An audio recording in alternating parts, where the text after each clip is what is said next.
इस कहानी को जरा ध्यान से और आखिर तक सुनिएगा, क्योंकि यह कहानी आपके जीवन में उपयोगी साबित हो सकती है। हमारे चैनल रुचिराम क्रिएट्स में आपका दिल से स्वागत है। दोस्तों, किसी ने सच कहा है कि सबको पैसों की अहमियत समझनी चाहिए। इसी से जुड़ी एक कहानी आज मैं आपको बताने जा रहा हूं। एक गांव में कुंदन सेठ नाम का व्यापारी था। कुंदन सेठ के बेटे ने विदेश में पढ़ाई पूरी करने के बाद कुछ दिनों से अपने पिता की फैक्ट्री में काम करना शुरू किया था। सेठ जी ने दिन रात मेहनत करके अच्छा कारोबार, कोठी के साथ शहर में रुतबा बना रखा था। हालांकि सेठ जी आज भी अपने पुराने दिनों को याद रखते हुए एक एक पैसे की अहमियत समझते हुए ही खर्च करते थे।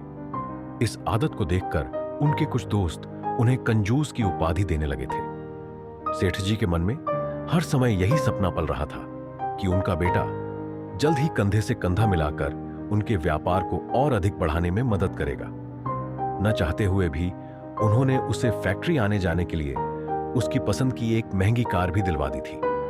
लेकिन फिर भी बेटे का ध्यान काम में कम और मौज मस्ती में अधिक रहता था। घर में बेशुमार दौलत, नौकर चाकरों के बीच सेठ जी के बेटे के दिलो दिमाग पर पैसे का अहंकार छाया हुआ था।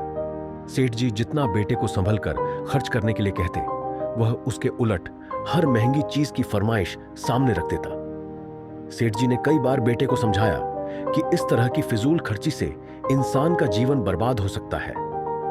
घर में एक दिन महाभारत शुरू हो गई जब बेटे ने सेठ जी से कहा कि वह अपनी नई कार बेचकर दूसरे मॉडल की कार खरीदना चाहता है।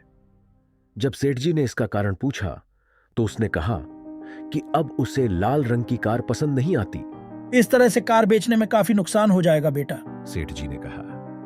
बेटे ने कहा कि मैंने एक पार्टी से बात की है, उसने कहा कि कुछ ज्यादा नहीं, सिर्फ 2 लाख रुपए कम मिलेंगे।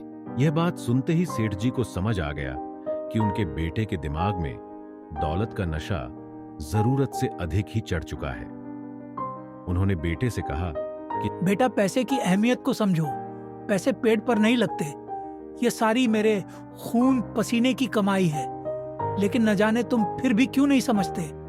मैं अपनी मेहनत से कमाई हुई दौलत को इस तरह नहीं उजड़ने दूंगा। सेठ जी सोचने लगे कि यह मेरा सिर ऊंचा करने की बजाय आए दिन मेरी नाक में दम करता जा रहा है। अगर मेरा बेटा इसी तरह से पैसे को बर्बाद करता रहा तो यह कब अपने पैरों पर खड़ा हो पाएगा। परंतु घर वालों के एड़ी छोटी का जोर लगाने के बावजूद भी बेटे ने अपनी जिद नहीं छोड़ी। सेठ जी का बेटे से झगड़ा इस कदर बढ़ गया कि इन दोनों को शांत करवाने के लिए उनकी माताजी को बीच में आना पड़ा। इससे पहले कि सेठ जी की मां उन्हें कुछ समझाती, सेठ जी ने कहा कि माँ, मैं तो अपने इस बेटे से दुखी हो गया हूँ। बचपन से लेकर आज तक इसकी हर मांग सिर्फ इसलिए पूरी करता आया हूँ ताकि बड़ा होकर यह परिवार के साथ सारे काम काज को संभालेगा। मां ने अपने पोते को दूसरे कमरे में भेजने के साथ कुंदन सेठ से कहा कि मेरी बात ध्यान से सुनो। किसी भी व्यक्ति को उसके अपने स्वभाव के सिवाय कोई दूसरा दुखी नहीं कर सकता। इसलिए सबसे पहले तो अपने स्वभाव को मधुर और सरल बनाना सीखो। दूसरा, बार बार बेटे से यह कहना बंद करो कि सब कुछ उसके लिए करता हूँ। किसी काम को करने के बाद बार बार जताने से अच्छा है कि तुम उस काम को न करो। कुंदन सेठ ने कहा कि माँ, तुम्हें क्या लगता है कि सारी गलती मेरी ही है? मां ने कहा कि तुम गलत नहीं हो, परंतु तुम पहले अपने बेटे के साथ बहुत नरम थे और अब एकदम से बहुत सख्त होने की कोशिश कर रहे हो, जबकि ये दोनों ही बातें गलत हैं। जहाँ तक तुम्हारे बेटे को समझाने का सवाल है तो उसे मैं समझा दूंगी। दादी ने पोते को बुलाकर उससे सारी बात पूछी। जब वह कुछ और बोलने लगा तो दादी मां ने उसे शांत करते हुए कहा कि मैं तुम्हें तुम्हारी पसंद की दूसरी कार ले दूंगी, परंतु तुम्हें मेरी एक शर्त पूरी करनी होगी।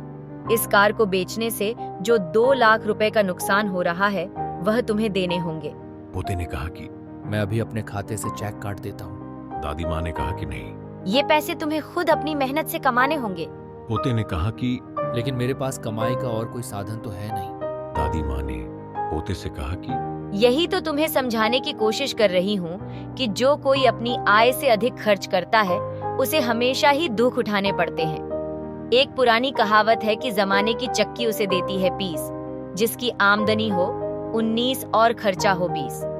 कुछ लोग पहले तो पैसे की अहमियत को न समझते हुए बहुत मौज मस्ती करते हैं।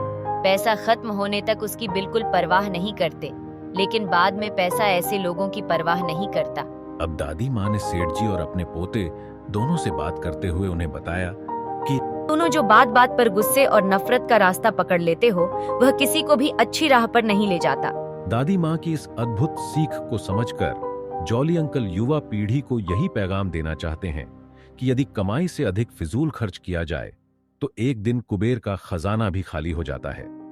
ऐसे हालात से बचने का सिर्फ एकमात्र तरीका यही है कि पहले दिन से ही पैसे की अहमियत को समझा जाए।